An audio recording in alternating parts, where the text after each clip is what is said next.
how Garp's actions led us to Sword. Now, Garp didn't outright create this force, but rather his ideals have shaped it for the last 38 years. Let me explain. Former Admiral Aokiji told us that Sword are Marines, but not really. When one becomes a member, they submit their resignations and turn in their ID. However, their loyalty supposedly still lies to the Marine cause and operate as normal. It's kind of like the government doesn't really accept their resignation. Why have them around then? Well, unlike normal soldiers, Sword members are given the freedom to disregard all orders and can act as they please without repercussion, meaning they can take on missions that, if failed, could ruin the entire government's reputation. Like, the government's just gonna claim, bro, that guy already resigned and like had gone rogue, gang. Like, we didn't know nothing about this shit. He failed to beat Buggy D Emperor, gang. We didn't know. This dude resigned. That's what's gonna be in the papers. It's not all roses and sunshine though, because if you mess up, then you will receive zero help as the government cuts you off, acting like they never even knew you. If not for Koby's hero status or him having friends who wanted to free him from Blackbeard, Akainu would act like Koby never even existed. Sword is stated as a wildcard commando unit of the Marines. However, this wild nature is exactly what lends them to be the people that will bring change. They are a double-edged sword, because with Sword members having the freedom to go against orders, they are in a unique position to disobey orders by the higher-ups to go against innocent islands, as currently we know that Flame Emperor Sabo has been rallying islands all around to fight against the government. It has become so widespread that it's dubbed the 8-Nation Rebellion. That's why Imu thought it necessary to use Uranus to zap Lulusia out of existence. But Imu doesn't have the firepower to obliterate every rebelling island, especially since the Mother Flame Factory needs a bit of reconstruction. So the Marines will have to be deployed to quell the uprisings, and by quell I mean complete utter death and destruction, which the current administration of Akainu is very willing to do due to his brand of absolute justice. Akainu's philosophy of absolute justice is perhaps the most extreme interpretation of law and order in the series. In his view, there is no gray area. You are either a law-abiding citizen or an enemy of the state. This black and white thinking leads him to kill his own soldiers if they show even the slightest hesitation, as we saw during the Marineford War when he executed a Marine for fleeing the battlefield. But Akainu's greatest flaw isn't his brutality, it's who he serves. The Marines are supposed to protect the people, yet Akainu answers to the Gorosei, the 5 elders who act on behalf of Imu, parasites who have ruled for centuries, living in luxury while the world suffers. We've seen countless examples of this. Sabo in the archipelago, where the slaves are openly sold while Marines turn a blind eye. In God Valley, the Marines protected the celestial dragons, not the slaves being hunted for sport. Also, Whitebeard's Sphinx Island, where no Marine aid was sent because they couldn't afford the heavenly tribute. Akainu may believe in justice, but the justice he serves is designed to uphold oppression, which he is too heated to comprehend. However, Sword operates on a completely different level. While they wear the Marine uniform, they are free to disobey. When the government gives orders to wipe out innocent people, Sword is the branch that stands in defiance, protecting life over loyalty. And right now, with Garp captured by Blackbeard, the face of Sword is none other than the new hero of the Rocky Port incident, Koby. By his side will be Smoker, another Marine whose sense of justice leans more towards protecting people than serving the world government. Smoker's moral compass was shaped by Aokiji, his mentor, who believes in lazy justice, a philosophy heavily influenced by, you guessed it, Monkey D. Garp. A justice not about control, but about doing the right thing, even if it means going against orders. We've already seen Koby's true character back at Marineford. This kid, who started out scrubbing decks under Alvida, stood up to Admiral Akainu himself, risking his life to stop the senseless slaughter of both Marines and pirates alike. That moment alone proved that Koby's justice isn't political, it's personal. Now imagine how Koby will react when he learns about Lulusia's destruction. Imagine how he'll respond when the Celestial Culling Games, the silent mass exterminations carried out by Imu, are exposed to the world. But Koby isn't alone. He's already built a following. He earned the loyalty of the Marines he saved from Blackbeard at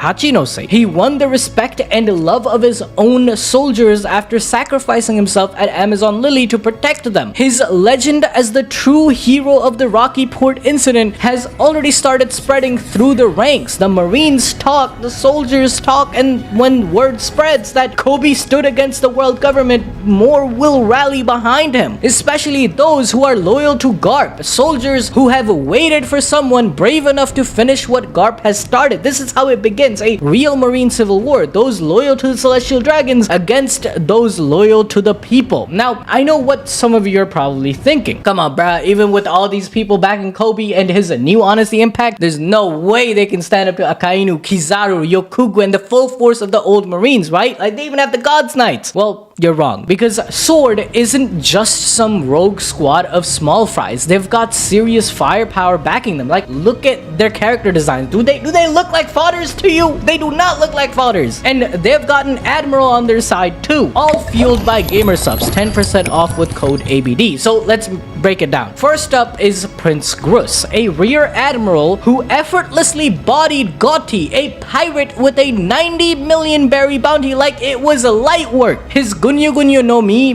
the clay fruit, allows him to manipulate and create clay, giving him both offensive and defensive power in large-scale battles. This man literally builds entire clay soldiers to outnumber and overwhelm his opponents, making him a tactical nightmare on the battlefield. Next up is Kujaku, another rear admiral who just so happens to be the granddaughter of Suru, the legendary tactician who stood beside Garp and Sengoku back in the day like they were the Sanin of the One Piece. This isn't some random background Marine, bro. Look at her. She carries herself like she was raised in the golden age of the Marines. Her Mochi Mochi no Mi gives her the ability to tame and control people like they are simps. And yeah, she could probably turn you into Faiganji on his knees, barking for her about 5 seconds flat. It would take 2 seconds for Sanji. Then there is Commander Hibari, a sniper who seems to have access to advanced Vegapunk tech. And then there's Helmeppo. He exists.